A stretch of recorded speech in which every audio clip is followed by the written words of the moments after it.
My fiancée ended our engagement saying she never really loved me and disappeared from my life. A year later, her sister handed me the son she secretly carried and never told me about.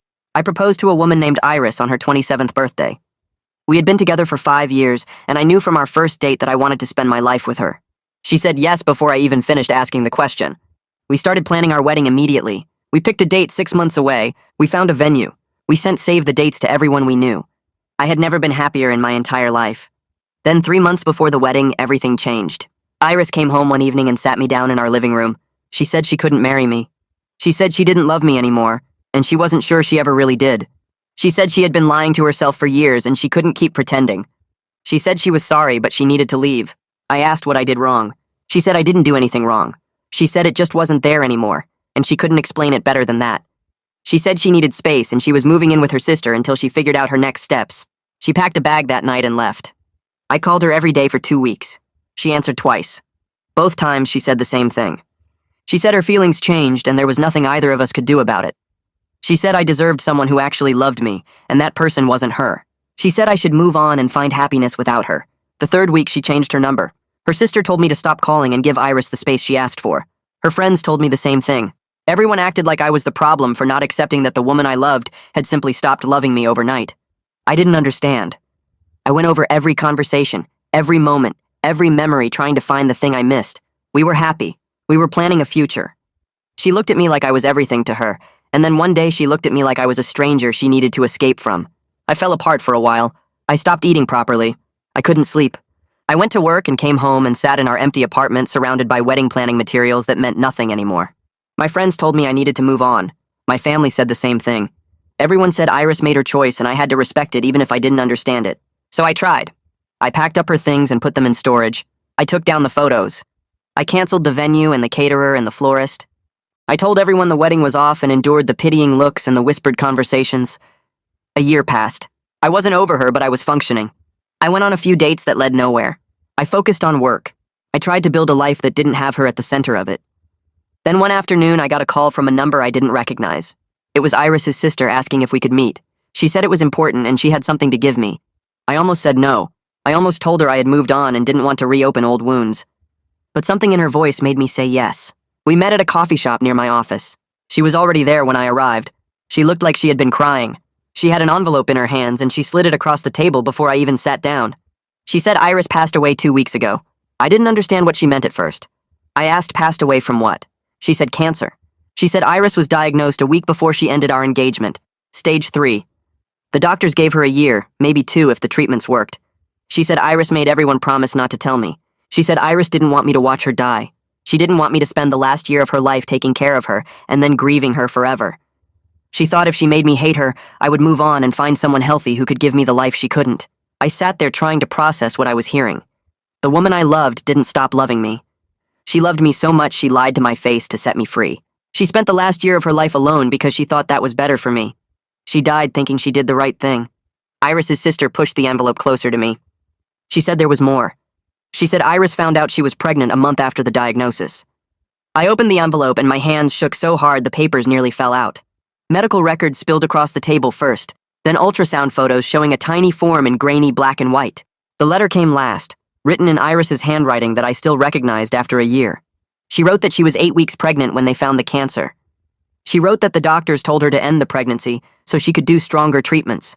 She wrote that she refused because this baby was ours, and she wanted me to have part of her even after she was gone. She spent months making sure our son would be healthy while the cancer spread through her body. The sister told me his name was Christian. She said he was in her car right now. She said Iris's final wish was for me to raise him. I stood up without meaning to and walked toward the parking lot. Everything felt distant and strange, like I was moving through water. The sister followed me and pointed to a small blue sedan parked near the entrance. I saw a car seat in the back with a dark-haired toddler strapped inside. He was playing with a gray stuffed elephant and making it dance in the air. I got closer and looked through the window. He had Iris's brown eyes and my nose and my mouth. He looked up at me through the glass and stopped playing. The sister opened the door and he reached both arms toward me. He said hi in this tiny voice that made my chest hurt. I realized my entire life had just changed again in 20 minutes. A year ago, Iris left me. 20 minutes ago, I found out she died. Now I was looking at my son, who I never knew existed. We went back inside the coffee shop because I couldn't process any of this standing in a parking lot. The sister lifted Christian out of his car seat and brought him inside. She set him on my lap, and he settled there like he'd known me his whole life. His small hands grabbed my shirt, and he looked up at my face with those eyes that were so much like Iris's. The sister explained she'd been taking care of him since Iris died 2 weeks ago. She said Iris left very clear instructions that I was his father and should raise him. She handed me a diaper bag covered in cartoon animals. Then she gave me a thick folder of legal documents. Last, she pulled out a leather journal and said it was Iris's from the past year. Christian wiggled on my lap and pointed at my coffee cup. The sister said he was almost 15 months old. She said he was healthy and happy and had been asking for Mama since Iris passed. She said Iris talked about me every single day and showed him my photo constantly. She started crying while she told me all this, and I just sat there holding this child who was mine, but felt like a stranger. I took Christian home to my apartment and had no idea what I was doing. The sister helped me carry his things up the stairs. She showed me how to mix his bottle and what foods he could eat. She left after an hour, and suddenly I was alone with a toddler in an apartment that had no baby furniture or supplies. Christian walked around exploring everything while I watched him. He touched the couch and the coffee table and my shoes by the door. When it got late, I didn't have a crib, so I made a nest of blankets on my bed. I laid him down and he fell asleep almost immediately like this was completely normal for him. I sat on the floor next to the bed and just watched him sleep. Every time I looked at his face, I saw Iris and felt this crushing mix of love and rage. She kept him from me. She carried our baby and gave birth and spent a year raising him, and I missed all of it. She made a choice this enormous without giving me any say. I didn't sleep at all that night. I just sat there trying to understand how the woman I loved could do something like this. Christian woke up crying around 6 in the morning, and I had no idea what to do. He stood up in the blankets and reached for me, crying Mama over and over. I picked him up and he kept crying. I tried giving him the bottle the sister showed me how to make, but he pushed it away. I tried putting him down, but he screamed louder. I walked around the apartment with him and he just kept crying in my arms. After 30 minutes of this, I called my brother Hadrian in complete panic. He answered sounding half asleep, and I told him I needed help right now. He asked what was wrong, and I said I had a son and didn't know what to do. There was silence on the other end. Then he said he was coming over and hung up. Hadrian arrived 40 minutes later with his wife and their 2 kids. He brought bags of supplies and boxes of diapers and containers of food. Christian had finally stopped crying, but was clinging to me and wouldn't let go. Hadrian stared at us for a long moment. He asked where this child came from. I told him the whole story while his wife started organizing supplies in my kitchen. Iris had cancer. Iris got pregnant. Iris died. Her sister brought me my son yesterday. Hadrian looked shocked, but he didn't ask a million questions. He just started showing me basic things I needed to know. His wife demonstrated how to change a diaper on my bed while Christian watched. She explained what toddlers eat and how much and how often. She showed me how to check if his diaper needed changing and how to tell if he was hungry or tired or sick. Hadrian's kids played with Christian on the floor, and he seemed happy for the first time since waking up. They stayed for 3 hours, teaching me everything they could think of. When they left, Hadrian hugged me and said he'd come back tomorrow. He said I wasn't alone in this. I read Iris's journal that night after Christian finally fell asleep again. It destroyed me all over again. She wrote about feeling him kick during chemo sessions. She wrote about choosing treatments that wouldn't harm the baby, even though stronger options might have given her more time. She described being so sick from the chemo she could barely stand, but still getting up to take care of him. She wrote about the first time he smiled at her, and the first time he said Mama. She wrote about loving me so much she couldn't bear to trap me in a life of watching her die and then raising our son alone while grieving her. She truly believed pushing me away was the kindest thing she could do. She thought if she made me hate her, I would move on and find someone healthy. She thought I would build a happy life without her. Reading her words felt like being stabbed over and over. She loved me through everything. She suffered alone because she thought it would hurt me less. My mother Margot showed up the next morning without calling first. Hadrian must have told her. She walked in and saw Christian playing with plastic cups on my kitchen floor. She stopped in the doorway and stared at him. Then she walked over and knelt down next to him. She said hello to him in this soft voice. Christian looked up at her and smiled. She started crying immediately. She picked him up and held him and cried into his hair. She said, "This is my grandson, and I never got to meet him." She was angry at Iris for the same reasons I was, but I could see her trying to understand it too. She stayed all day. She made a list of everything I needed to buy for a toddler. She took me to the store and we filled 2 carts with supplies. Crib and changing table and car seat and clothes and toys and bottles and sippy cups and more food than I thought one small person could eat. She helped me set everything up in my apartment. She showed me her tricks for getting toddlers to eat vegetables and go to sleep and stay entertained. By the time she left that evening, my apartment looked completely different. I missed 3 days of work because I couldn't figure out childcare, and I was barely holding myself together. Christian needed constant attention, and I was running on no sleep and trying to process everything that happened. Finally, I called my boss and explained the situation. I told her my ex-fiancée died and her sister just gave me the son I never knew I had. There was a long pause. Then she said, take 2 weeks of emergency leave and sort out my new reality. She said my job would be here when I got back. I spent those first days in pure survival mode. I kept Christian fed and safe and clean. I learned his schedule and his favorite foods and the way he liked to be held when he was tired. My brain was still trying to catch up to the fact that I was a father now. Sterling came over on day 4 with Chinese food and beer. He found me sitting on my living room floor surrounded by unassembled furniture. Christian was asleep in his new crib in my bedroom. Sterling looked at the boxes and looked at me and asked if I was okay. I said no. He sat down on the floor next to me and opened the beer. I told him everything while we ate. He listened without interrupting. When I finished, he said he was sorry about Iris, but he was also angry at her on my behalf. He said she made a huge choice that affected my entire life and didn't give me any say in it. He said I had a right to be furious even though she was dead, and even though she did it from love. He was the first person who validated my anger without making excuses for her. We spent the next 3 hours putting together a crib and a changing table and a small bookshelf. Sterling told me stories about his own kids to distract me. By the time he left, I had furniture and felt slightly less alone. Christian got sick on day 5 with a fever that scared me. He felt hot to the touch and was crying in a way that sounded different from his normal crying. I didn't know what was normal for a sick toddler. I didn't know if this was serious or just a cold. By midnight, I was panicking. I packed him in the car and drove to the emergency room. The doctor was a middle-aged woman who examined Christian while I stood there terrified. She checked his temperature and his throat and his ears. She said it was just a common cold and his fever should break in a day or 2. She noticed how scared I was and asked if I was a new parent. I said I just found out he existed 5 days ago. She looked surprised but didn't ask questions. She gave me a referral card for a pediatrician named Celine, who specialized in helping new parents. She said Celine was good with situations like mine. I took Christian home feeling completely incompetent and terrified I was going to mess this up somehow. I called my mother that evening and asked if she knew any family lawyers. She gave me a name without asking too many questions. Gracelyn Peterson had an office downtown in one of those old buildings with high ceilings and wood paneling that made everything feel serious. I brought all the documents Iris's sister gave me in a folder that felt too thin for how much my life had changed. Gracelyn was younger than I expected, maybe mid-30s. With reading glasses, she kept pushing up her nose while she reviewed the paperwork. She spread everything across her desk and went through each page carefully. The birth certificate listed me as father. Iris's will designated me as sole guardian. There were medical records showing Iris had been lucid and competent when she made these decisions. Gracelyn looked up at me after reading through everything twice. She said the good news was there wouldn't be a custody battle. Iris's wishes were documented clearly and legally binding. She asked if any family members were contesting the arrangement. I told her about the sister who brought Christian to me and said Iris's parents might have opinions, but I didn't know their position yet. Gracelyn made notes on a yellow legal pad. She explained we needed to file paperwork with the court to formalize my guardianship, even though I was listed as father. She said it was mostly procedural but important for things like medical decisions and school enrollment down the line. She asked about life insurance. I pulled out the policy Iris had left. It was small, only $50,000, designated for Christian's care. Gracelyn said she could help me set up a trust account, so the money would be protected for his needs.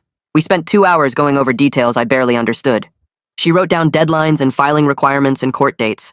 By the time I left her office, I had a folder twice as thick and a bill for her retainer that made my stomach hurt. But at least I knew Christian was legally mine, and nobody could take him away. 3 days later, someone knocked on my apartment door at 7 in the morning. Christian was eating cereal in his high chair, and I was still in yesterday's clothes because he'd been up half the night. I opened the door and found a man in his 60s with Iris's exact eyes staring at me. He didn't introduce himself. He pushed past me into the apartment and looked around like he was inspecting the place. Christian looked up from his cereal and said hi. The man walked straight to him and picked him up out of the high chair without asking.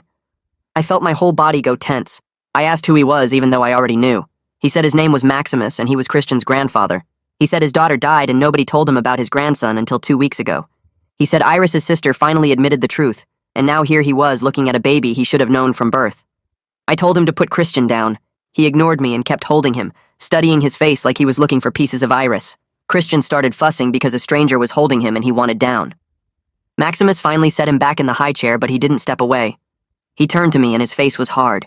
He said I had no right to keep Christian from his family. He said Iris was sick and made bad decisions and her family should be raising this boy. I grabbed the folder from Gracelyn's office and showed him the will. I showed him the guardianship documents. I told him Iris chose this and put it in writing when she was completely clear-headed. He read the pages and his hands shook. He said Iris was his daughter and she was dying and she wasn't thinking straight. He said I was some guy she dated for a few years and his family had known her whole life. I asked him where he was when she was pregnant and sick. I asked why she didn't go to her family if they were so close. He didn't have an answer for that. We stood there in my kitchen arguing while Christian ate cereal and watched us like he knew something bad was happening. Maximus said things about me not being ready to be a father, and not having family support and living in a one-bedroom apartment. I said things about Iris choosing me over her family for a reason, and him not respecting her wishes even in death. We were both yelling by the end.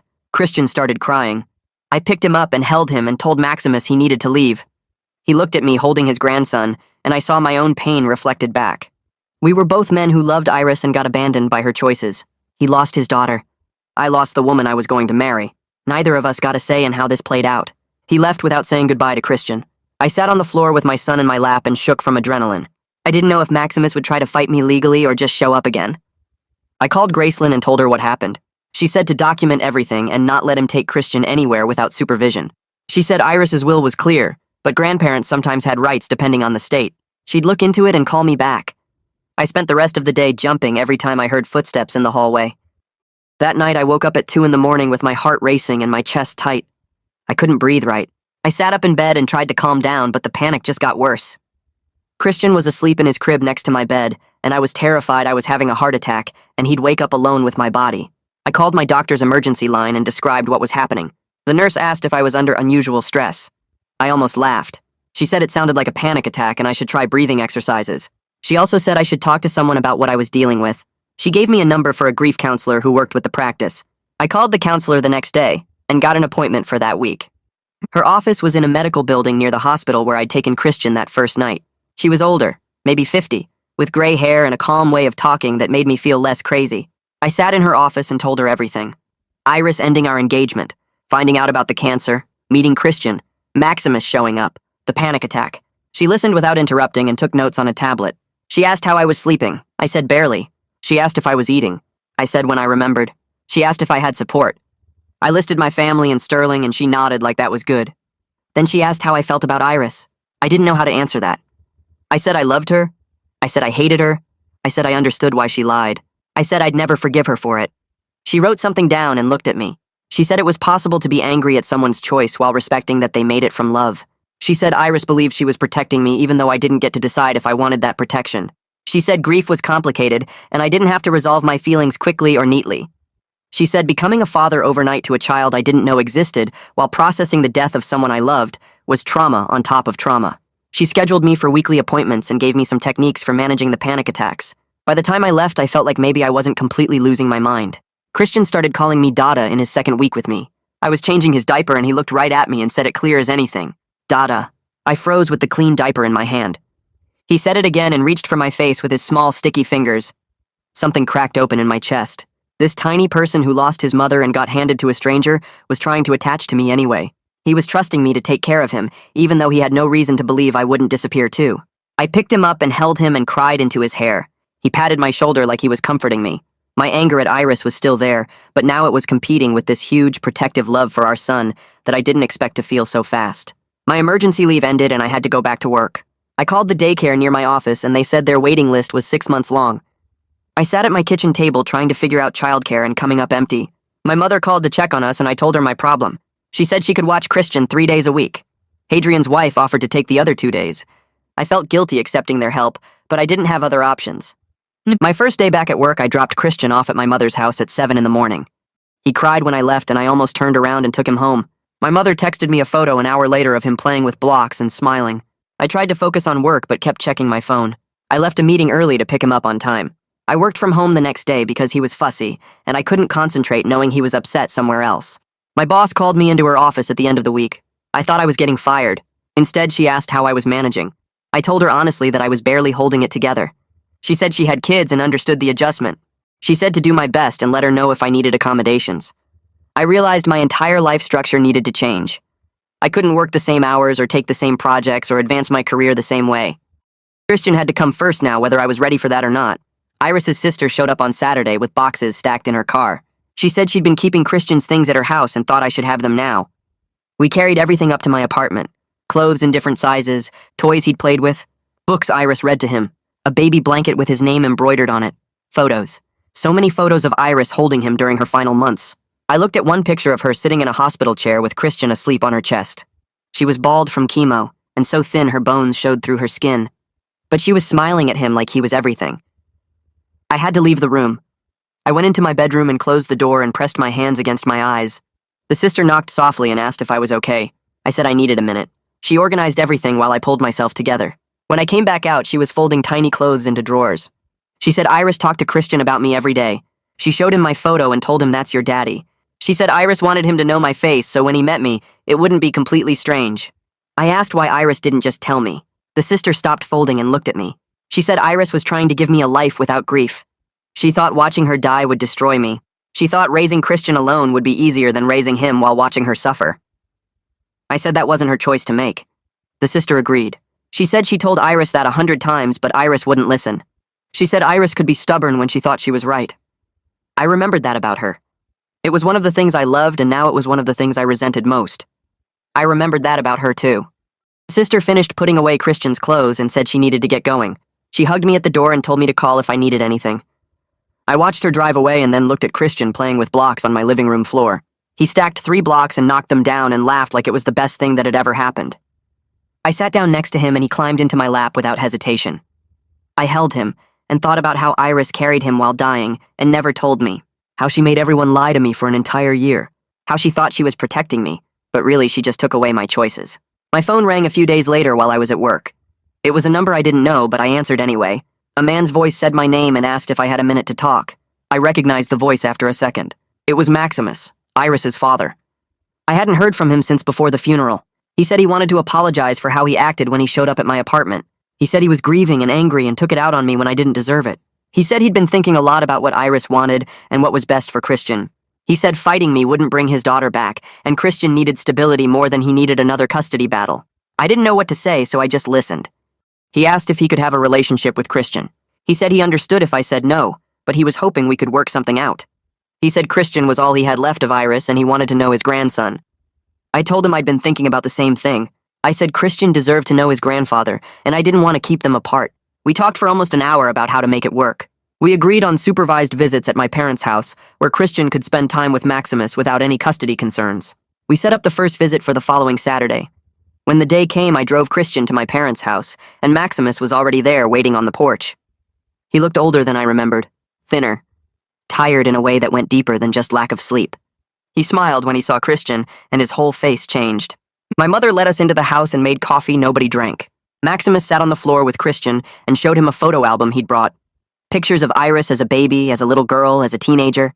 Christian didn't understand what he was looking at, but he liked turning the pages. Maximus told stories about each photo and his voice kept breaking. I sat on the couch watching 2 people grieve the same woman in completely different ways. Christian got bored with the album and went to play with the toy box my mother kept for when Hadrian's kids visited. Maximus and I sat there in awkward silence. He finally said he was sorry for everything. He said Iris made him promise not to tell me about the cancer or the baby, and he kept that promise even though he thought it was wrong.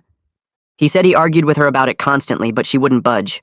He said watching her die while keeping her secrets was the hardest thing he'd ever done. I told him I understood impossible promises.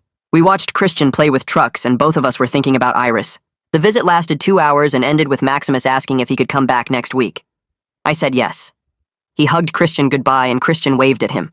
On the drive home, Christian fell asleep in his car seat, and I thought about how sad it was that grief was the only thing connecting me to Maximus now.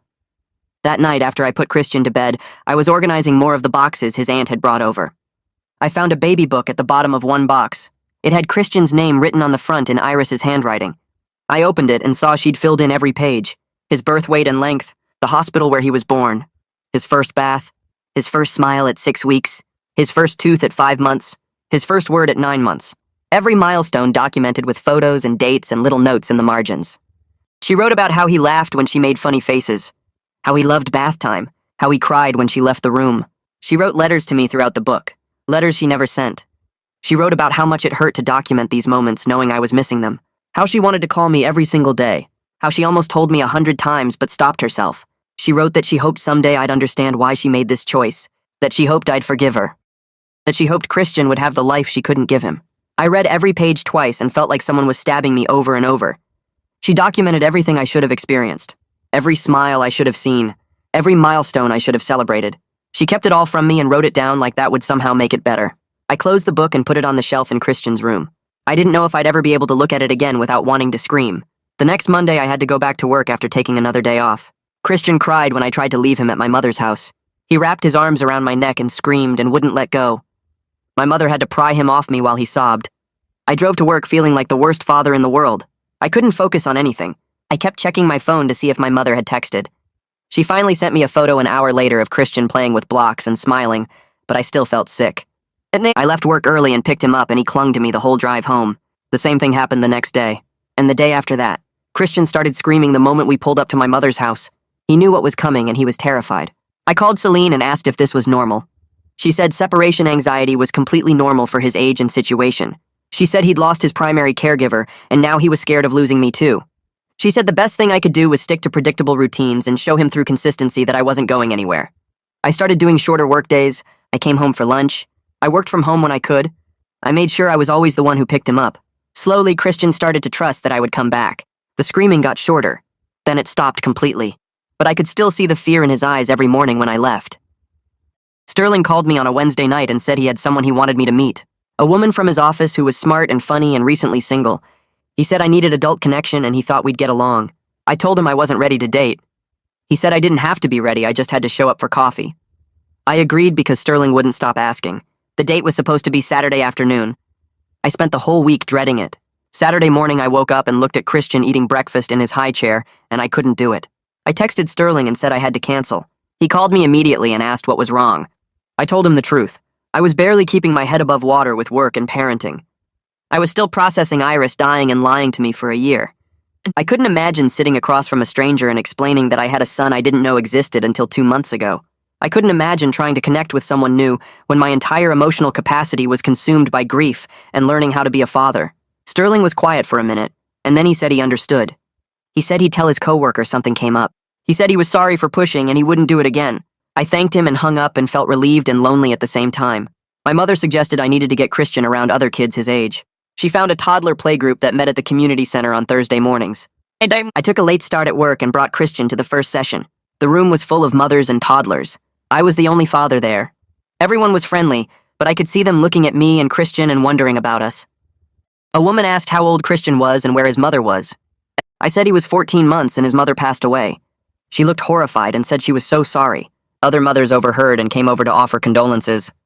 I stood there holding Christian and trying not to run out of the room. I wasn't ready to tell Iris's story to strangers. I wasn't ready to see their pity and curiosity. Christian didn't care about any of that. He saw other kids playing with toys and wiggled out of my arms to join them. I watched him play with a little girl who was building a tower. He knocked it down and she laughed and rebuilt it. He was happy. He needed this. I sat on a chair against the wall and tried to look like I belonged there. A mother sat down next to me and started talking about her daughter's sleep schedule. I nodded and pretended to follow along. The whole time I was thinking about how Christian needed social interaction I wasn't providing, how I needed to get over my discomfort and bring him here every week, how being a good father meant doing things that made me uncomfortable. I kept reading Iris's journal in small pieces because reading too much at once made me too angry to function. One night I found an entry from her 7th month of pregnancy. She wrote about almost calling me that day. She wrote about seeing me at a coffee shop near my office with a woman I'd gone on 2 dates with.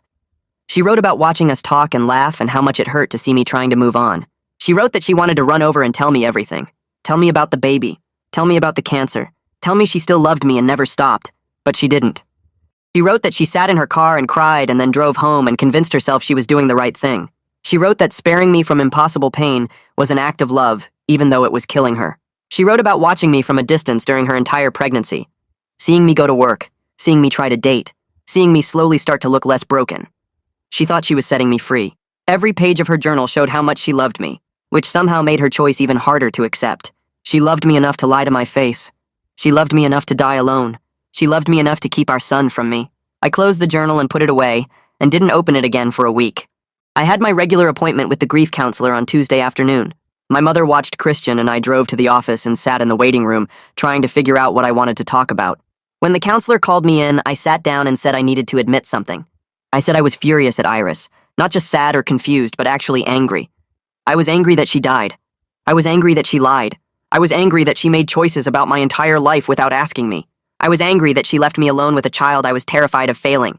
I said I felt guilty for being mad at someone who was dead and who made her choices out of love.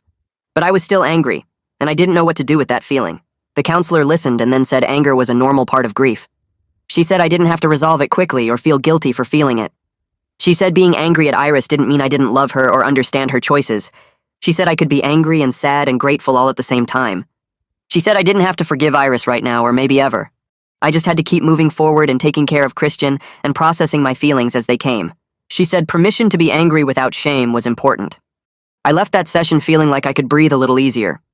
Christian got sick again on Friday night. He threw up all over his crib and himself and me. I cleaned him up and changed his sheets, and he threw up again an hour later. This kept happening all night. By morning, he had diarrhea too, and I was completely exhausted and starting to panic. I called Celine, and she said it sounded like a stomach bug. She told me to keep him hydrated and watch for signs of dehydration. I asked what those signs were, and she listed them. Dry mouth, no tears when crying, no wet diapers, sunken eyes. She said to call her if I saw any of those things. I spent the entire weekend managing vomit and diarrhea and trying to get Christian to drink water. He was miserable and clingy, and I felt completely helpless. Sunday afternoon, Celine called to check on us. I told her Christian still had diarrhea but seemed a little better. She said she was going to stop by and check on him. I said she didn't have to do that. She said she knew, but she wanted to.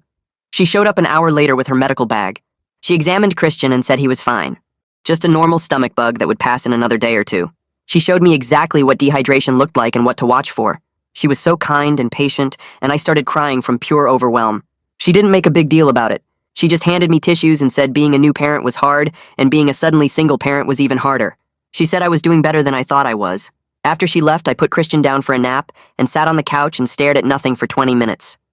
My mother called Monday morning and suggested I join a single parent support group. She said she'd found one that met at a church near my apartment every Tuesday night. I told her I didn't have time for support groups. She said I needed to make time because I was drowning and needed help. I agreed to go to one meeting just to get her off my phone. Tuesday night, I dropped Christian at my mother's house and drove to the church. There were about 15 people sitting in a circle in a basement room. A facilitator welcomed me and asked me to introduce myself. I said my name and that I was a single father to a 14-month-old. I didn't say anything else. Other people shared their stories. A woman whose husband left her with 3 kids. A man whose wife died in a car accident. A woman whose partner walked out when their baby was 2 weeks old. Everyone had impossible situations they were navigating alone. When it was the widower's turn, he talked about his wife dying in childbirth and how he was raising their daughter while grieving someone he barely got to say goodbye to. He talked about being angry at his wife for dying, even though it wasn't her fault. He talked about loving his daughter and resenting the circumstances of her birth at the same time. I felt like he was describing my exact feelings. After the meeting, I talked to him for a few minutes. His name was Nathan, and his daughter was 6 months old. He said the anger and love existing together was the hardest part. I agreed. He gave me his number and said to call if I ever needed to talk to someone who understood. Driving home, I realized I felt less alone than I had in weeks. I made a decision Thursday night after putting Christian to bed. I called Iris's sister and asked if she still had Iris's ashes. She said yes and asked why. I said I wanted to create a small memorial space in Christian's room. Something he could see every day as he grew up. Something that would help him know his mother even though she was gone. The sister said she thought that was a beautiful idea. She brought the ashes over Saturday morning, along with some photos of Iris holding Christian as a baby. We set up a small shelf in Christian's room with the photos and the urn and a candle. The sister cried looking at it. I stood there thinking about how I wanted Christian to grow up knowing his mother loved him enough to choose his life over her own. Even if I was still working through my feelings about that choice, even if I was still angry and sad and confused, I could honor Iris for Christian while still processing my own complicated grief. The counselor had said that was possible. I was starting to believe her. Maximus showed up the following Saturday without calling first. I opened the door and found him standing there with a bag from the toy store and this look on his face like he wasn't sure I'd let him in. Christian was on the floor playing with blocks, and when he saw Maximus, he smiled and held up a red one. Maximus came inside and sat on the floor next to him. They played together for maybe 20 minutes while I made coffee in the kitchen and tried to figure out what to say to this man who lost his daughter and blamed me for choices I never got to make. Christian got tired around noon and I put him down for his nap. He fell asleep on the couch between us before I could carry him to his room. Maximus looked at him sleeping there and his whole face changed. He started talking about Iris in a way nobody had before. He told me about the last 6 months when the cancer spread to her bones and every movement hurt, but she refused the strong pain medication because the doctor said it might harm the baby. He told me she would lie in bed crying from the pain, but she wouldn't take anything stronger than what they said was safe. He told me she made him promise to find me after she was gone and make sure Christian knew his father. He said she talked about me constantly, even while she was dying. She would ask if he thought I had moved on yet, and when he said yes to make her feel better, she would cry harder. We both started crying sitting there on my couch with Christian asleep between us. Maximus said he was angry at me for months because it was easier than being angry at Iris for dying or at God for taking her. He said seeing me with Christian made him understand why she wanted this. I told him I was angry too, and I didn't know if that would ever go away completely. We sat there for a long time, not saying anything, just watching Christian sleep. When Christian woke up, Maximus helped me give him a snack and then he left. Before he walked out, he hugged me and said we were the only two people who understood this specific kind of loss. He was right. I went back to work the following Monday and asked to meet with my manager. Her name was Rachel, and she had 3 kids of her own, so when I explained my situation, she understood immediately. She said the company could offer me a flexible schedule with the option to work from home 2 days a week. I could adjust my hours to handle daycare pickup, and if Christian got sick, I could work remotely instead of taking emergency leave. The arrangement helped more than I could explain. I wasn't constantly worried about getting fired for leaving early or missing days when Christian needed me. I could actually breathe knowing I had some control over my schedule, but I also knew this changed everything for my career. I wasn't going to get promoted anytime soon. I wasn't going to take on the big projects that required travel or late nights. I was choosing to be okay with that because Christian needed stability more than I needed career advancement. Some nights I felt okay with that choice, and some nights I resented it, but I kept choosing him anyway. Finding a daycare took another week of calling around and visiting places that all had waiting lists. Then Celine mentioned a place near the hospital that had just had a family move out of state. I called them that afternoon and they had an immediate opening. I visited the next day, and it looked clean and safe and the teachers seemed kind. I signed Christian up to start the following Monday. His first day there was harder on me than it was on him. I dropped him off at 8 in the morning and he went right to the toys without looking back. I stood in the doorway watching him play, and one of the teachers had to gently suggest I should probably leave. I walked to my car and sat there crying for 10 minutes. I was scared something would happen to him when I wasn't watching. I was scared he would think I abandoned him like Iris did. I was scared of everything all the time, and it was exhausting. The daycare called me at 10 to tell me he was fine. They called again at noon to say he ate his lunch and was napping. When I picked him up at 5, he was happy and tired from playing with other kids all day. He showed me a picture he colored, and I stuck it on my refrigerator. I did better the second day. Iris's sister called me on a Wednesday night and asked if she could come by. She showed up an hour later with a cardboard box that looked heavy. She said she found it in Iris's closet when she was packing up her apartment. It was full of letters Iris had written to me over the past year but never sent. There must have been 50 of them. Some were just a few lines and some were pages long. The sister said she debated whether to give them to me, but she thought I deserved to know everything. After she left, I put Christian to bed, and then I sat on my couch and started reading. The first letter was dated 2 weeks after she left me. She wrote about her first round of chemo and how sick it made her. She wrote about missing me so much she couldn't sleep. She wrote about being pregnant and terrified and alone. I read letter after letter, and it felt like watching her die in slow motion. She wrote about her treatments and her fears and her hopes for Christian. She wrote about her love for me that never went away no matter how hard she tried to kill it. She wrote about seeing me from a distance one day when I was having coffee with a woman from work. She thought I was on a date, and it destroyed her even though she wanted me to move on. She wrote about how much it hurt to push me away, and how she did it anyway because she thought it was right. I read until 3 in the morning and then I couldn't read anymore. I put the letters back in the box and shoved it in my closet because looking at it made me want to scream. Christian woke up crying around 2 in the morning a few days later. I went to his room and picked him up, but he kept crying. I tried everything I usually did. I changed his diaper. I offered him water. I checked if he was too hot or too cold.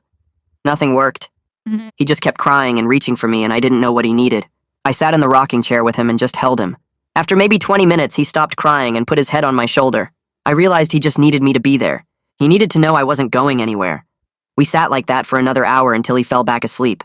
When I put him in his crib and walked back to my room, I understood something I hadn't before. We had bonded over these past 2 months in a way that felt real and permanent. He trusted me completely. I had learned his rhythms and his needs. I could tell when he was tired versus hungry versus just wanting attention.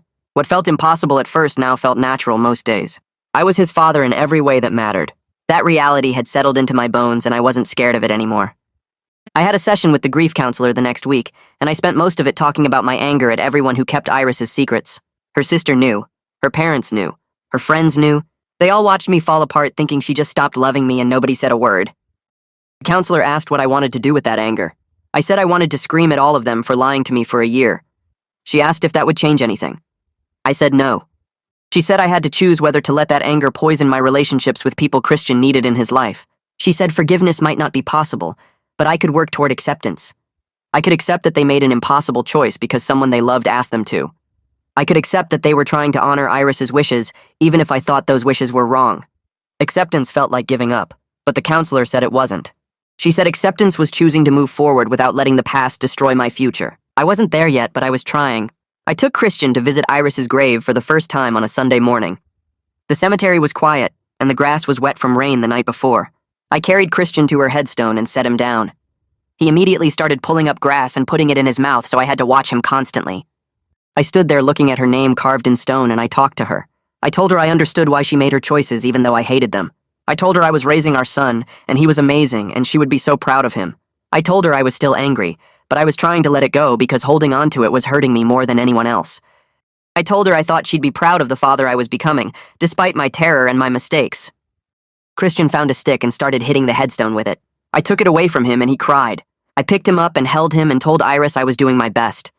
That was all I could promise her. Hadrian came over for dinner the following Saturday. He brought pizza and beer and we sat on my couch while Christian played on the floor. Hadrian watched him for a while, and then he said he was proud of me. He said when this all started he wasn't sure I could handle it, but I had stepped up in ways he didn't expect. His validation meant more than I thought it would. My whole family had embraced Christian completely.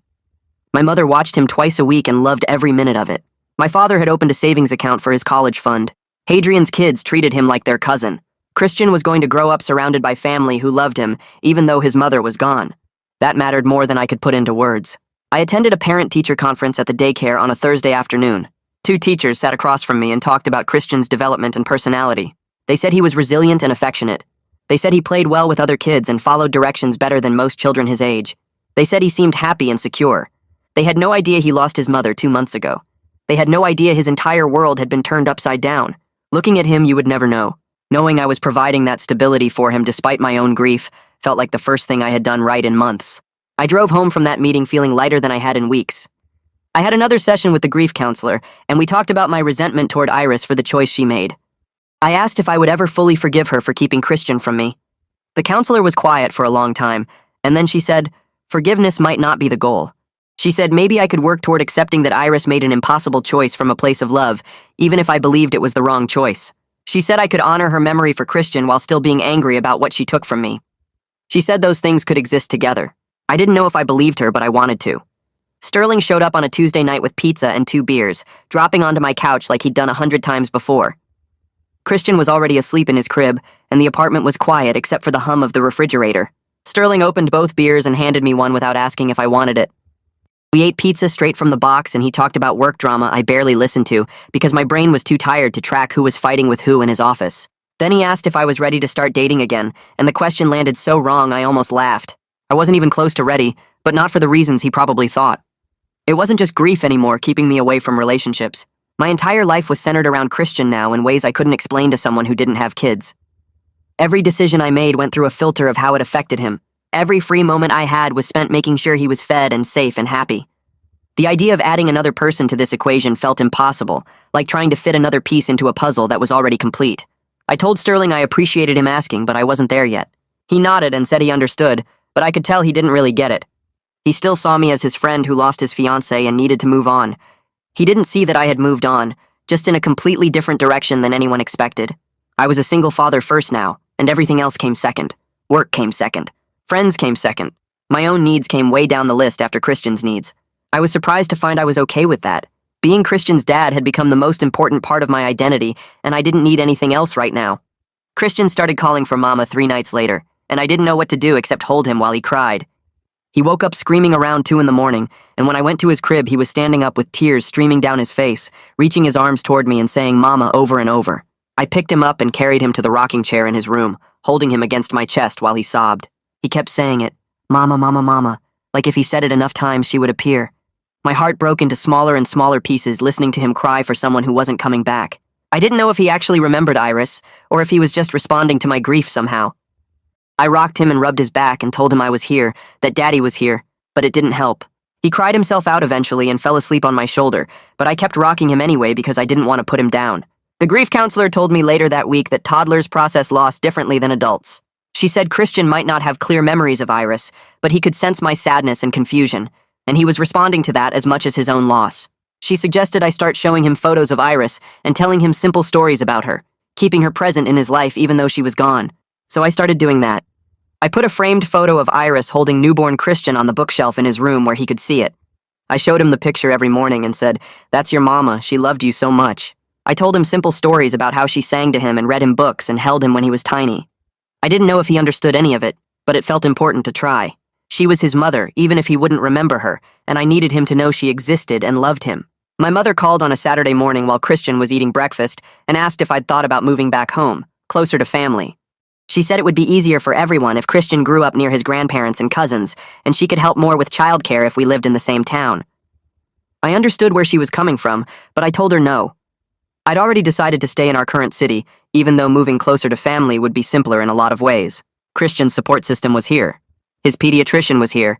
His daycare was here. The grief counselor I'd been seeing was here. Disrupting him again after everything he'd already lost felt cruel and wrong. He was finally settling into routines and familiar places, and yanking him away from that to make my life easier wasn't something I could do. My mother was quiet for a long time, and then she said she was disappointed, but she understood. She said she and my father would visit regularly and make sure Christian knew his family loved him. I thanked her and felt guilty for choosing Christian's needs over what would be more convenient for everyone else, but I also felt certain it was the right choice. I was learning to make parenting decisions based on what Christian needed rather than what was easier for me, and this was one of those decisions. He needed stability more than I needed help, so we were staying put. Maximus called 2 weeks later and asked if he could take Christian for an overnight visit.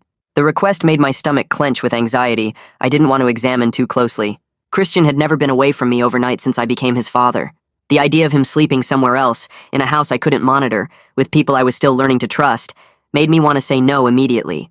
But I forced myself to think about it rationally, instead of just reacting from fear. Maximus was Christian's grandfather. He loved Christian and wanted to be part of his life.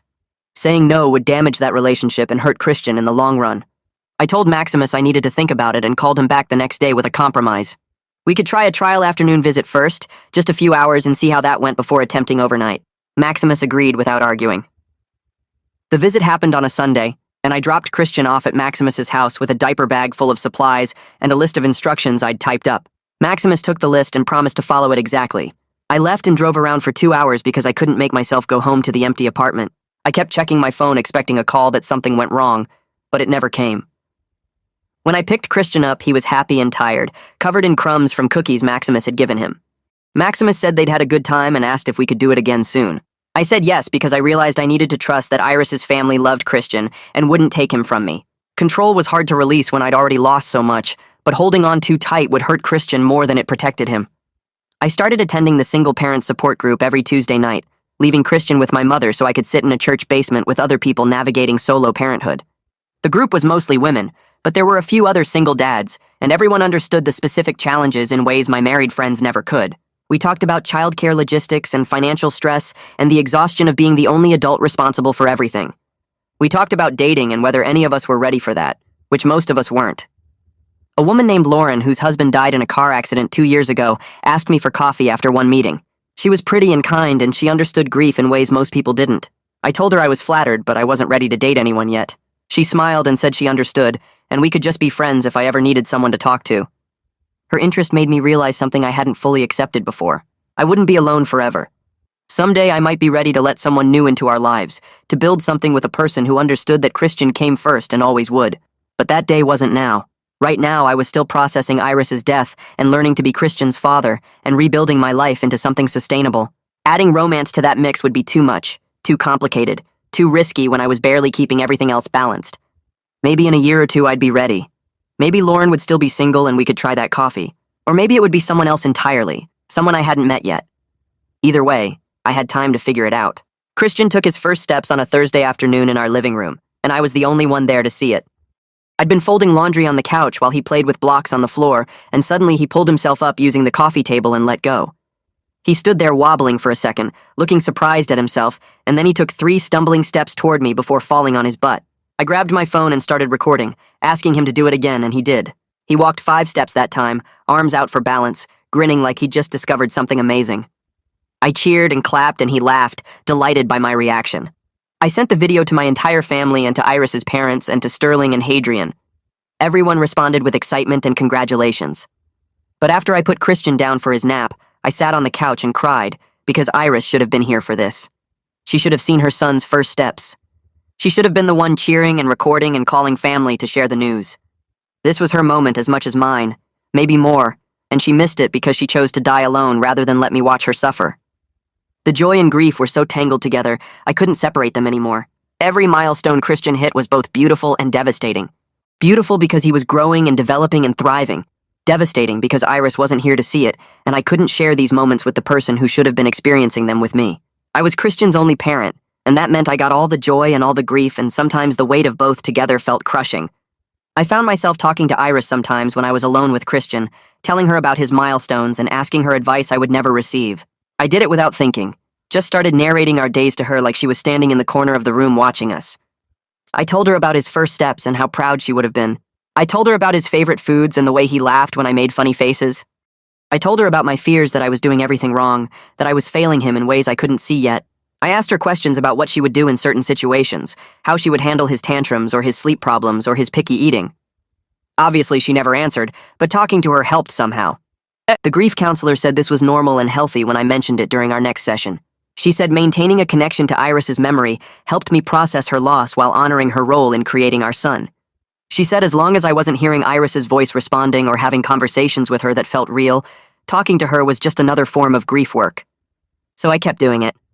I talked to Iris while I gave Christian baths and read him bedtime stories and pushed him on the swings at the park. I told her about our life and hoped somehow she could hear me, that she knew Christian was safe and loved and thriving despite everything. Work called me into a meeting on a Monday morning, and I walked in expecting bad news, maybe a conversation about my reduced productivity or too many days working from home. Instead, my manager offered me a promotion to a senior position with better pay and more flexibility. She said they recognized my performance had remained strong despite my personal challenges, and they wanted to support my growth with the company. The new position came with a significant raise and the option to work from home 3 days a week instead of 2. I accepted immediately and thanked her, trying not to cry from relief right there in her office. The financial security helped tremendously with childcare costs and saving for Christian's future. I could afford better daycare now, maybe even start a college fund that would actually mean something by the time he turned 18. I was rebuilding my life in a shape I never expected when I proposed to Iris 3 years ago. I wasn't engaged or planning a wedding or building toward the future I thought I wanted. Instead, I was a single father with a toddler and a demanding job and grief that still hit me at random moments throughout the day. But it was becoming a life I could actually sustain, one that didn't feel like constant survival mode. I had routines and support systems and enough money to cover our needs. Christian was happy and healthy. I was functioning and sometimes even finding moments of peace.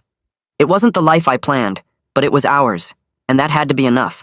I read Iris's letter to Christian again late one night after he went to sleep, and this time I could see it through her eyes instead of just my own anger and hurt. She was a dying woman trying to give her child the best possible future, even if it meant breaking her own heart. She was sick and scared and facing her own death, and she chose to protect me from that pain, even though it meant suffering alone. She chose to continue her pregnancy, even though it meant less aggressive treatment and probably less time alive. She chose to document Christian's first year in photos and journals, so I would know what I missed. Every choice she made came from love, even if I believed those choices were wrong. I still disagreed with her decision to keep Christian from me. I still felt angry that she took away my choice to be there for both of them. But I understood her love now in ways I couldn't before I became a parent myself. I understood the desperate need to protect your child from pain, even if that protection meant making choices that hurt. I understood loving someone so much you would sacrifice your own happiness to give them a better life. I didn't forgive her, not exactly, but I understood her, and maybe that understanding was enough for now. Christian got sick with another fever the following week, and this time I handled it calmly, knowing what was normal and what required medical attention. I checked his temperature and gave him the correct dose of medicine and monitored him for concerning symptoms without panicking. When his fever spiked to 102, I called Celine's office and spoke to the nurse, who told me what to watch for and when to bring him in if things got worse. I kept him home from daycare and spent 2 days managing a cranky, clingy toddler who wanted to be held constantly. It was exhausting but not terrifying like the first time he got sick.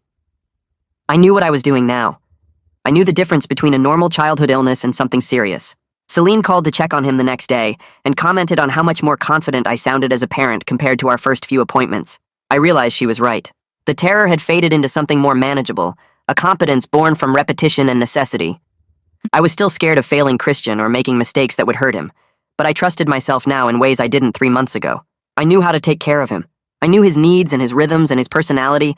I was his father in every way that mattered, and I was doing a decent job at it despite my fears and my grief and my complete lack of preparation for any of this. Maximus called me the following week and asked if we could talk about the holidays. Thanksgiving was coming up in a few months, and he wanted to know if Christian could spend part of the day with Iris's family. I invited him over to my apartment that evening after Christian went to sleep because these conversations felt too important to have over the phone. He arrived looking tired and older than I remembered from our previous meetings. We sat at my kitchen table with coffee between us, and neither of us knew quite how to start.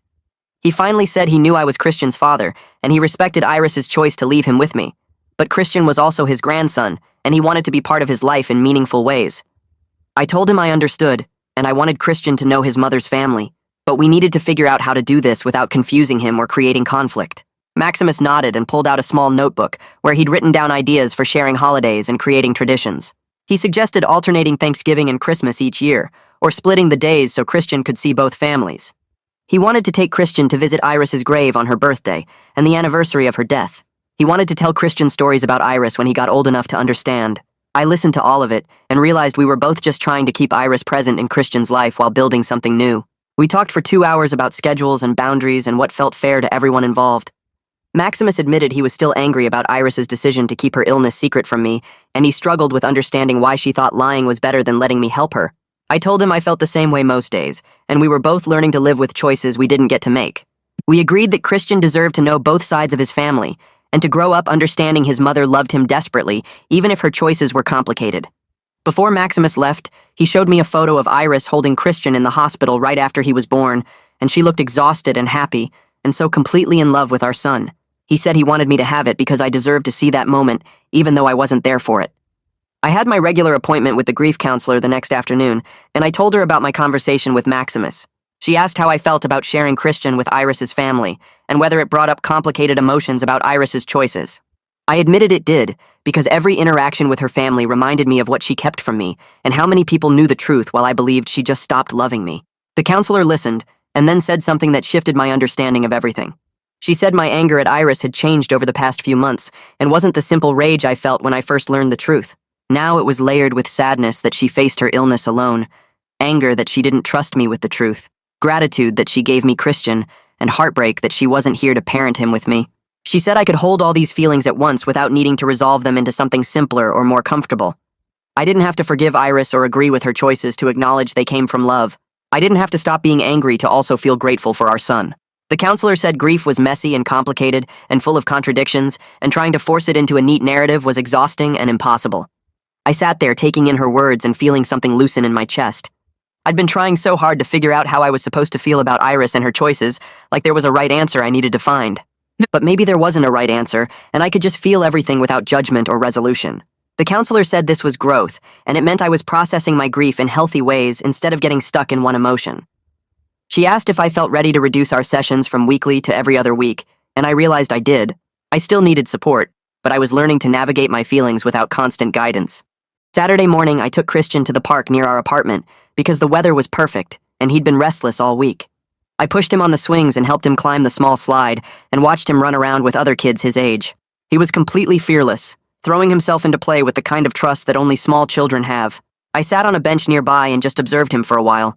This little person who was half me and half Iris and entirely himself. He laughed when another kid shared a toy truck with him, and he fell down twice chasing a ball and got right back up without crying. I had a moment of pure contentment watching him that surprised me completely. This was my life now. Single father and grief survivor and man rebuilding from loss, and it wasn't what I planned when I proposed to Iris 3 years ago. But it was mine, and it was real, and it was happening whether I felt ready for it or not. Christian ran over to me for a hug and buried his face in my shirt, and I felt purpose in a way I hadn't since Iris left. This kid needed me, and trusted me, and loved me, and that mattered more than anything else. We stayed at the park for 2 hours until Christian started getting cranky from hunger and tiredness. I carried him home on my shoulders, and he grabbed my hair and giggled the whole way, and I thought about how far we'd come in just a few months. I wasn't the terrified man who didn't know how to change a diaper anymore, and Christian wasn't the scared toddler being handed to a stranger. We were building something together that honored Iris's sacrifice while creating our own story. That night, after Christian fell asleep, I sat down at my desk and opened a blank document on my computer. I'd been thinking about the grief counselor's suggestion to write letters to Christian for when he got older, documenting our life together and telling him about his mother from my perspective.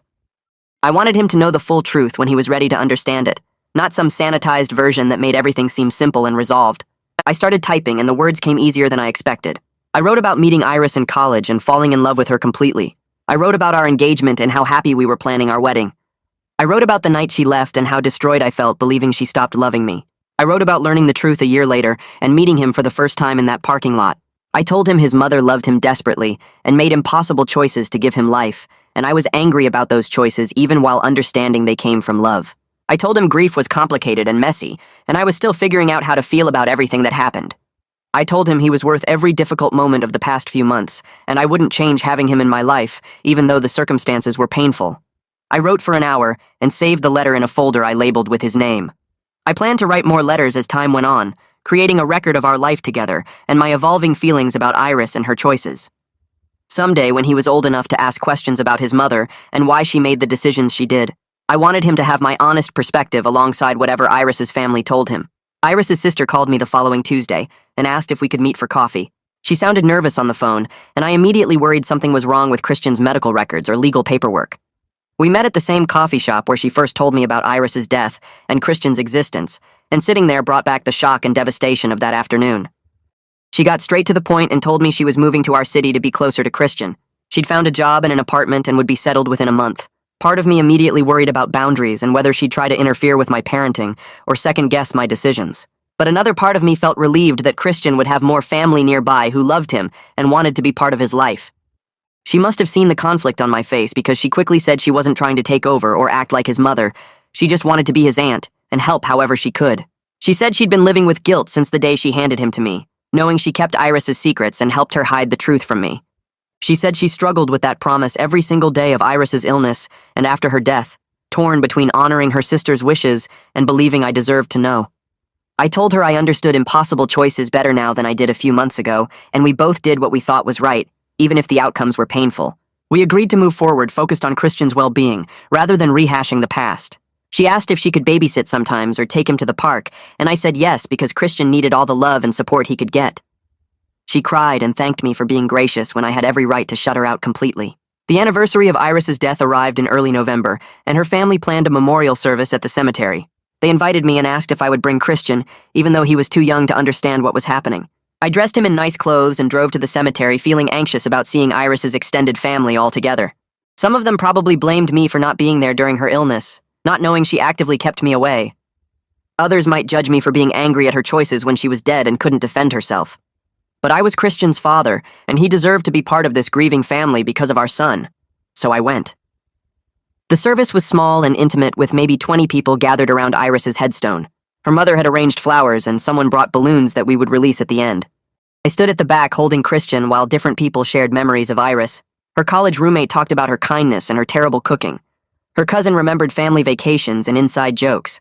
Maximus spoke about her strength during her illness and how she faced death with grace. When it was my turn, I stepped forward with Christian on my hip and told stories about our relationship that made her parents smile through tears. I talked about our first date and how she laughed at all my bad jokes. I described the night I proposed and how she said yes before I finished asking. I talked about our plans for the future and how excited we were to build a life together. I didn't mention her leaving or the lies or my anger because this wasn't the place for that complexity. This was a moment to honor the woman everyone loved and missed. And after I finished speaking, we released the balloons and watched them float into the gray November sky. Christian pointed at them and said something that sounded like wow, and Iris's mother reached over to touch his hand gently. That evening after we got home, Christian was tired and clingy from the long day. I gave him a bath and put him in pajamas and rocked him in the chair in his room. He was almost asleep when he looked up at me with those eyes that were so much like Iris's and said something that sounded like love you, Dada. I froze because I wasn't sure if I heard him correctly or if it was just baby babbling. But then he said it again more clearly and patted my chest with his small hand. I completely fell apart with joy right there in the rocking chair, crying and holding him close while he looked at me with confusion about why I was upset. He was thriving despite everything he'd lost, and I was doing better than I thought possible a few months ago. We were building a life together that honored Iris's sacrifice while creating our own story, and hearing him say he loved me felt like confirmation that we were going to be okay. I told him I loved him too, and kissed his forehead and finished rocking him to sleep.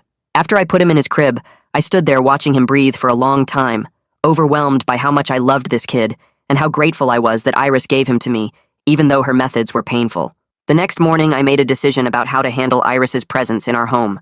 For months, I'd struggled with whether to display photos of her or talk about her openly, worried it would confuse Christian or make my grief harder to manage. But the grief counselor's words about holding complicated feelings stuck with me, and I realized I could honor Iris while also being angry at her choices. I spent the weekend going through boxes of photos and selecting ones that showed her happy and healthy. I framed several pictures and put them in Christian's room in the living room where he'd see them every day. I created a small shelf with Iris's journal and the letters she wrote, and some of her belongings that Christian could explore when he got older. The grief counselor had said children benefit from knowing their full history, and I wanted Christian to grow up understanding his mother loved him enough to choose his life, even when it meant less time for herself. I wanted him to know I loved him enough to raise him well and tell him the truth about where he came from. That afternoon, I had a session with the counselor and told her about my decision to keep Iris present rather than hiding her away. She affirmed my approach and said it would help Christian develop a healthy relationship with his mother's memory as he grew up. She said I was doing the hard work of integrating my grief into daily life rather than compartmentalizing it, and that was exactly what Christian needed to see modeled. My mother called that week and offered to watch Christian for a weekend so I could have some time alone. I hadn't been away from him for more than a few hours since he came into my life, and part of me resisted the idea of being separated that long.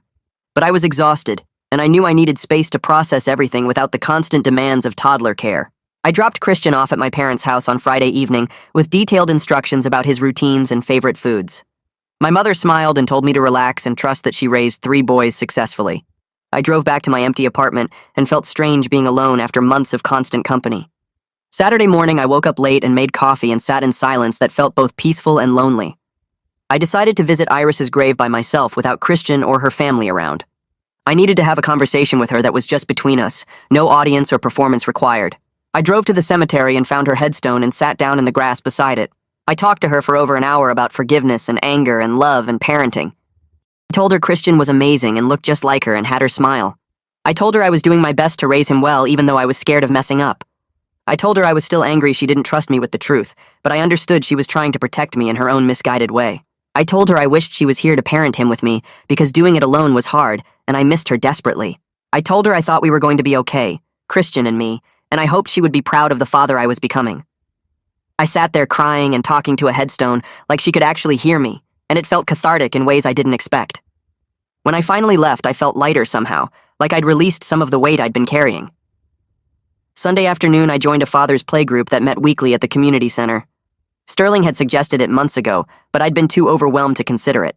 Now I was ready to connect with other dads navigating parenthood and build some normalcy into our lives. The group was casual and welcoming with about 8 fathers and their kids ranging from infants to preschoolers. We let the kids play while we talked about sleep schedules and picky eating and developmental milestones. Nobody asked about my situation, and I didn't volunteer the complicated story of how I became a single father. They just accepted me as one of them, another dad trying to figure things out and keep his kid happy and healthy. Their friendship helped me feel less isolated in ways that surprised me. I wasn't just the grieving widower or the guy whose fiancée lied anymore. I was Christian's dad first and foremost, and that identity was becoming the primary way I saw myself. After the playgroup ended, one of the dads invited me to grab lunch with him and his son the following week, and I said yes, because I was ready to build community beyond my family and old friends. I picked up Christian from my parents' house that evening, and he reached for me immediately, and I realized how much I'd missed him, even though the break was good for both of us. My mother brought over a sleep training book she'd used with my brothers, and I read it cover to cover that same night. Christian was 18 months old now, and still waking up twice a night wanting comfort or a bottle, and I was so tired I could barely think straight anymore. The book suggested a gradual approach where I'd sit next to his crib and slowly move farther away each night until he learned to fall asleep on his own. I started the process that weekend, and it was brutal. He cried and reached for me through the crib bars, while I sat 3 feet away fighting every instinct to pick him up. The first night took 2 hours before he finally fell asleep from exhaustion. The second night was 90 minutes. By the end of the first week, he was sleeping through the night consistently, and I woke up one morning actually feeling rested for the first time in months. The fog that had been clouding my brain since he arrived lifted enough that I could think clearly about our future, instead of just surviving each day. I started making real plans for his second birthday party, researching preschools in our neighborhood for when he turned 3, considering whether we should stay in this apartment or find something with a yard. I could finally breathe again without the constant weight of exhaustion pressing down on me. I felt like myself for the first time since Iris's sister handed me a child and changed my entire life. Maximus called and asked if we could meet for coffee to discuss visitation, and I agreed because our current arrangement felt too informal and inconsistent. We met at the same coffee shop where I'd first learned about Iris's death and Christian's existence, and the location felt both appropriate and painful. Maximus looked older than he had 6 months ago, grief carving deeper lines into his face, but he seemed calmer than our early angry encounters. He said he and Iris's mother wanted to be part of Christian's life regularly, not just occasional visits when I felt generous. He said they'd lost their daughter and they couldn't lose their grandson too. I understood that feeling completely because I'd lost Iris twice myself. We worked out a schedule where Christian would spend every other Saturday with Iris's parents, and they could join us for major holidays and birthdays. Maximus asked if he could take Christian to visit Iris's grave sometimes, and I said yes because Christian should know where his mother rests. We agreed that all decisions about Christian's education, medical care, and major life choices would be mine alone as his father, but Iris's parents would be consistent, loving presences in his daily life. It wasn't perfect, and there were still moments of tension when Maximus looked at me like he blamed me for something I couldn't control, but it was functional and centered on what Christian needed. We were creating a co-parenting arrangement across family lines that honored everyone's connection to Christian while respecting boundaries. Maximus showed me photos on his phone of Iris pregnant with Christian, smiling despite being sick, and I had to look away because seeing her like that still hurt too much. I scheduled what I hoped would be my final session with the grief counselor, wanting to review my progress and see if I'd developed enough tools to continue healing on my own. We sat in her familiar office, and she asked me to reflect on where I'd been 6 months ago versus where I was now. 6 months ago, I was drowning in rage at Iris for dying, for lying, for making choices about my life without asking me. I was terrified of failing Christian and convinced I'd ruin him somehow. I was isolated and overwhelmed and barely functioning beyond basic survival. Now I was managing my anger at Iris better, understanding her impossible position even if I still disagreed with her choice. I was confident as Christian's father, knowing his routines and needs, able to comfort him when he was upset and celebrate his small victories. I was building community through the father's playgroup and maintaining my friendships despite my new responsibilities. I was finding genuine moments of happiness instead of just enduring each day. The counselor said I'd done the hard work of integrating my grief into daily life rather than trying to overcome it or push it away. She said I could return any time if I needed support, but I'd developed strong coping skills and a solid support network. I asked if it was normal to still feel angry at Iris sometimes, and she said grief doesn't follow a timeline or resolve neatly. She said I might always carry complicated feelings about her choice, and that was okay as long as those feelings didn't consume me or affect how I parented Christian. I left her office feeling lighter, knowing I could handle whatever came next without needing weekly therapy sessions to stay functional. I packed up Christian and drove 3 hours to the coast for a weekend beach trip, wanting to give him new experiences beyond our daily routines. He'd never seen the ocean, and I wanted to watch him discover it for the first time. We checked into a small hotel near the beach, and I could hear the waves from our room. The next morning, I carried him down to the sand and set him down near the water's edge. He stood there staring at the endless blue expanse like he couldn't process what he was seeing. A wave rolled in and touched his toes, and he jumped back laughing, then ran toward the water again, wanting more. I spent the next hour following him up and down the beach while he chased waves and collected shells and got completely covered in wet sand. His joy was so pure and infectious that I found myself laughing harder than I had in over a year. I took hundreds of photos on my phone, wanting to document every moment of his delight. I wished desperately that Iris could see him like this, healthy and happy and loved, experiencing the world with complete wonder. I promised her silently that I'd give him the beautiful life she wanted for him, that I'd make sure he grew up knowing adventure and joy despite the tragedy of his beginning. Christian fell asleep in the car on the drive home, sun-tired and content, and I kept glancing at him in the rearview mirror thinking about how far we'd both come. Sterling stopped by with pizza one evening, and after Christian went to bed, he said I seemed different from I had in over a year. He said I seemed lighter somehow, less weighed down by everything that happened. I realized he was right when I thought about it. The grief hasn't disappeared, and I still have hard days when I miss Iris so much it physically hurts. But the grief has integrated into my daily life, rather than consuming it completely. I'm Christian's father first, and that identity has become the primary way I see myself, instead of being the guy whose fiancée lied or the grieving widower. I'm rebuilding my career around my parenting responsibilities, and my boss has been supportive of my flexible schedule. I'm maintaining my friendships even though I can't be as available as I used to be. I'm honoring Iris's memory by raising our son well and making sure he knows she loved him. But I'm also living fully in the present instead of staying trapped in the past. Sterling said he was proud of me for not just surviving, but actually building a good life for Christian and myself.